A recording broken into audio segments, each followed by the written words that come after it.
Hai. Selamat datang kembali di channel Min Donghua. Kali ini kita akan melanjutkan cerita Donghua, Battle Truck di Heaven. Nggak pakai lama lagi, langsung aja kita ke ceritanya. Check it out. Pada saat ini, pria itu terus menatap Xiaoyan yang menggantung di udara, yang tubuhnya berlumuran darah dan sesak nafas.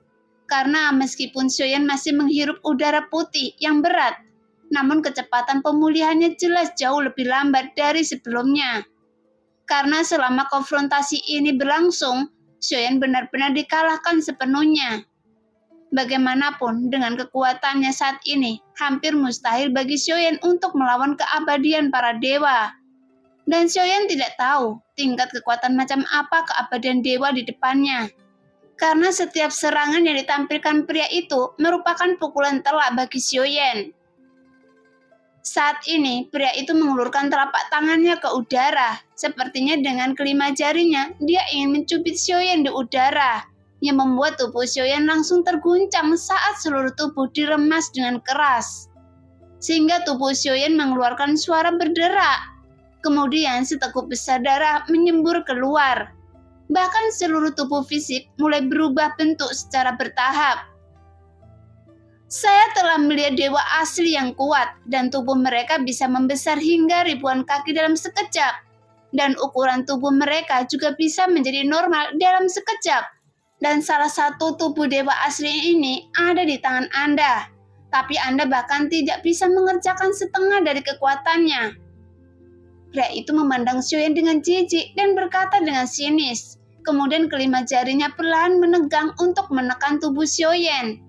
Sehingga terdengar suara klik dari tubuh Xiaoyan yang mulai retak. Pada saat ini, tanda pagoda kekosongan roh di antara alis Xiaoyan mulai berkedip.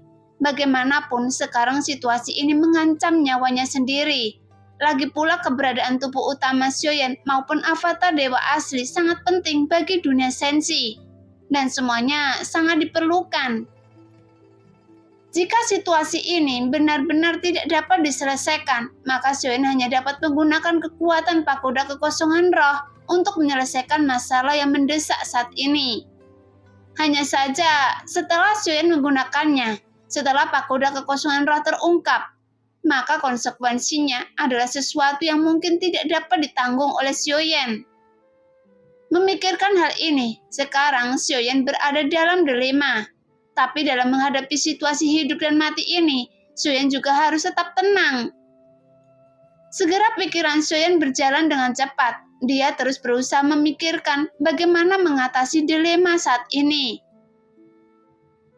Tepat ketika Xiaoyan sedang dilanda kebingungan, sebuah sinar cahaya tiba-tiba terbang keluar dari cincin Xiaoyan. Dan itu labu dewa bermata 9 melayang keluar muncul di depan Xiaoyan. Namun saat pria itu melihat pemandangan itu, dia terlihat aneh. Kenapa? Apakah Anda ingin memberi saya sebotol anggur ketika Anda akan mati, sehingga saya berubah pikiran untuk membunuh Anda? Seharusnya Anda tahu, mampu hidup sampai sekarang sudah merupakan suatu kebaikan bagi Anda. Bagaimanapun dalam kehidupan ada awal dan akhir. Yang kuat memakan yang lemah, dan itu adalah hukum langit dan bumi. Jadi, salahkan saja Anda sendiri karena terlalu lemah, dan jangan salahkan saya karena kejam. Pria itu cukup bingung ketika dia melihat lampu bermata 9, sehingga dia tidak menunjukkan reaksi. Jelas dia berpikir bahwa Xiaoyan akan menggunakan trik lain, namun tanpa diduga lampu bermata 9 berhenti di udara. Sebenarnya, selama pertempuran, Xiaoyan sudah mencoba memanggil senior lampu bermata 9 beberapa kali. Tapi setelah memanggilnya, lampu bermata 9 hanya sedikit bergetar, tapi tidak ada jawaban sama sekali. Namun setelah beberapa saat, sebuah pemikiran muncul dalam benak Xiaoyan sebagai jawaban. Junior, dunia ini memiliki batasan, sehingga saya tidak bisa keluar dari dalam labu. Tepat ketika Xiaoyan mendengar kata-kata ini, dia merasakan hawa dingin di hatinya. Sekarang dia tidak mungkin lagi bergantung pada orang lain. Pada saat yang sama, terdengar suara retakan dari tulang-tulang di tubuh Xiaoyan. Jika situasi terus seperti ini, pada akhirnya tubuh Xiaoyan benar-benar akan hancur menjadi tumpukan lumpur. Ternyata perasaan menyaksikan kehidupan akan menghilang masih sangat menarik. Tawa pria itu perlahan menyebar, kemudian kelima jari itu berangsur-angsur menjadi lebih kuat meremas tubuh Xiaoyan, yang membuat Xiaoyan langsung memuntahkan beberapa suap darah secara berurutan, sehingga tanda kehidupan berlalu dengan cepat. Daging dan darah di tubuhnya runtuh dan meledak. Tampaknya tidak ada ruang untuk berpikir, jadi Xiaoyan benar-benar harus menggunakan kekuatan pagoda kekosongan roh untuk menyelamatkan hidupnya. Terakhir kali, Xiaoyan menggunakan kekuatan pagoda kekosongan roh saat dia kembali ke benua Dodi. Sebelumnya dia tidak berharap setelah Xiaoyan menerobos keabadian Kaisar, dia tidak akan bergantung pada kekuatan pagoda kekosongan roh. Tapi sekarang, dia harus mengandalkan kekuatan pagoda kekosongan roh lagi. Pada saat ini, Xiaoyan tiba-tiba merasakan tubuhnya menjadi tenang dan kekuatan tak kasat mata yang menekannya telah menghilang, sehingga Xiaoyan terhuyung dan jatuh ke tanah. Namun tiba-tiba sebuah lengan yang kokoh dan kuat menangkap Xiaoyan.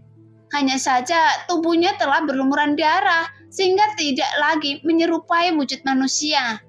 Dia sangat lemah sekarang sehingga kedua matanya pun menjadi semakin merah dan bengkak. Namun setelah melihat sosok yang menangkapnya, dia menyipitkan matanya sedikit dan terus menatap sosok di depannya dengan keterkejutan. "Jiwa Cimi," gumam Xiaoyan dengan suara serak. Meskipun Xiaoyan melihat dengan jelas sosok yang menggendongnya, namun Xiaoyan tidak pernah menyangka bahwa jiwa Cimi lah yang akan menjadi orang yang menyelamatkannya pada akhirnya. "Maaf, saya terlambat." Jiwa Cimi memandang Xiaoyan dan tersenyum, namun saat ini hati Xiaoyan sangat rumit, karena dalam situasi saat ini dia benar-benar tidak dapat memahaminya. "Bodoh, apa yang Anda lakukan?" Tiba-tiba terdengar suara gemuruh dan marah dari kejauhan. Dia tampak sangat marah tentang apa yang dilakukan jiwa Cimi. "Wanji, berhentilah berpura-pura selama saya tidak di sini. Bagaimanapun, Anda dan saya hanyalah sebuah avatar. Apakah karena saya telah pergi begitu lama, sehingga Anda menganggap diri Anda sebagai tubuh dewa?" Jiwa Cimi memandang pria di kejauhan dan berkata dengan dingin. "Jadi apa? Apakah itu avatar atau tubuh dewa? Selama saya lebih kuat dari Anda, maka Anda harus tunduk pada saya." Pria itu meraung dan marah. Adapun orang yang bertarung dengan Xiaoyan, dia bernama Wanji. Saat ini wajahnya galak, jelas sulit untuk menahan provokasi semacam ini dari jiwa Cimi. "Cia, Anda hanyalah pecundang. Saya tidak tahu dari mana Anda mendapat keberanian untuk membentak saya. Sebelumnya Anda ingin membunuh orang ini, tapi sekarang kenapa Anda tiba-tiba berpura-pura menjadi serigala berekor besar? Sangat munafik." Wanji terus menggeritik yang membuat jiwa Cimi yang bernama asli Cia terlihat murung. "Saya menginginkan nyawanya." Cia mengerutkan kening dan segera menjawab tanpa ragu-ragu. "Nada bicara yang keras sekali, tapi tubuh Anda hanyalah sampah dari klan dewa asli. Jadi Anda tidak punya hak untuk berbicara kepada saya seperti ini." Wanji terus berteriak dengan marah. "Jadi kenapa Anda bisa membunuh saya jika Anda memiliki kemampuan?" Jawab Cia dengan dingin, seolah-olah dia tidak takut sama sekali. Namun meskipun pria bernama Wanji ini menegur Cimi dengan marah saat ini, tapi dia tidak pernah mengambil tindakan terhadap Cia. "Jika Anda adalah saya, mengapa saya tidak takut mengambil tindakan terhadap Anda? Lagi pula Anda juga avatar. Jadi karena Anda sebagai avatar, tidak berani menyerang sesama avatar. Karena Anda takut terhadap serangan balik." Lanjut Cia dengan penuh provokasi. "Bodoh sekali. Saya hanya perlu membatasi Anda, sehingga saya bisa membunuh orang ini." Wanji terus mencibir, kemudian dia mengangkat tangannya. Dengan cepat, kelima jarinya membentuk lengkungan dan menekan ke arah Cia. sehingga untuk sesaat tubuh Chia tidak bisa bergerak, sehingga dia hanya bisa menyaksikan tanpa daya. Saat Xiaoyan melayang keluar dari sampingnya. Jika ini masalahnya, saya tidak perlu bicara omong kosong dengan Anda lagi. Jadi pergilah ke neraka. Wanji berteriak dengan marah. Sebenarnya, jika Chia tidak muncul saat ini, dia mungkin tidak memiliki niat membunuh yang kuat. Namun sekarang, provokasi dan ketidaktaatan Chia membuat Wanji merasa sangat tidak senang. Jadi dia sekarang benar-benar akan bertindak lebih kejam terhadap Xiaoyan. Pada saat yang sama, Xiaoyan juga merasa seolah-olah ada tangan kematian yang menekannya. Namun pada saat ini, Xiaoyan sepertinya tiba-tiba teringat sesuatu. Bukankah kehendak dunia Dewa Iblis Abadi memberi saya keberuntungan 3 kali lipat? Sekarang saya ingin tahu apakah itu akan berguna. Tepat ketika Xiaoyan memikirkan sesuatu di benaknya, tiba-tiba dia merasakan keberuntungan yang datang dari kehendak dunia Dewa Iblis Abadi.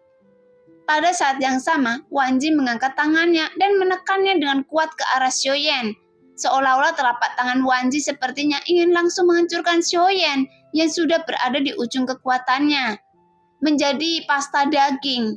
Hanya saja Wanji tidak menyangka Xiaoyan justru bisa menahan serangan seperti itu sekarang. Tuar! Segera tubuh Xiaoyan melesat secara langsung dan jatuh menghantam tanah lagi yang menyebabkan seluruh lubang besar terbentuk lagi. Sehingga asap serta debu tiba-tiba menyebar kemana-mana. Namun, Wanji tidak terus menyerang Xiaoyan. Sebaliknya, dia melihat ke arah Chia saat ini.